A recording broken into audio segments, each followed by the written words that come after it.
Friends, അപ്പോൾ ഇന്നത്തെ video ഒരു അൺബോക്സിങ് വീഡിയോ ആണ്. വിഷ്ണു ചേട്ടനാണ് ഇന്ന് അൺബോക്സിങ് ചെയ്യുന്നത്. കാരണം പ്രോഡക്റ്റ് വന്നത് വിഷ്ണു ചേട്ടൻ വീട്ടിൽ ഉണ്ടായിരുന്നു. അപ്പം വിഷ്ണു ചേട്ടൻ ചെയ്യാമെന്ന് പറഞ്ഞു.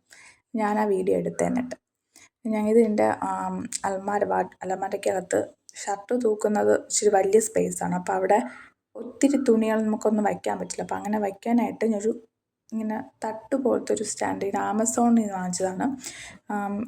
എത്ര രൂപയാണെന്ന് ഞാൻ മറന്നു. കുറച്ച് ദിവസമായി കേട്ടോ വാങ്ങിച്ചിട്ട്. 800 എത്ര രൂപയായിരുന്നു. 4 പോയിൻറ്റ് സംതിങ് റേറ്റിംഗ് ഉണ്ടായിരുന്നു. ഒരു ഡ്രോയർ പോലെ നമുക്കിങ്ങനെ നടുക്കത്തട്ട് ഏറ്റവും അടിയിലത്തെ തട്ട് മാത്രം മൂവ് ചെയ്യാൻ പറ്റില്ല, മറ്റ് രണ്ടും എനിക്കിങ്ങനെ മൂവ് ചെയ്യാൻ പറ്റുമല്ലോ. പക്ഷേ നല്ല പ്രയോജനകരമായിട്ട് എനിക്ക് തോന്നി. കാരണം കുഞ്ഞു സാധനങ്ങൾ, ഇപ്പം വിഷ്ണു ചേട്ടൻ്റെ സോക്സ്, ടവൽസ്, അങ്ങനത്തെ പിന്നെ കർച്ചീഫ്, അതൊക്കെ അടുക്കി വയ്ക്കുമ്പോൾ നമുക്ക് എടുക്കാനൊക്കെ ഈസി ആയിരുന്നു. അങ്ങനെ ഞാൻ അതിന് വേണ്ടി വാങ്ങിച്ചതാണ്. നല്ല പ്രോഡക്റ്റ്.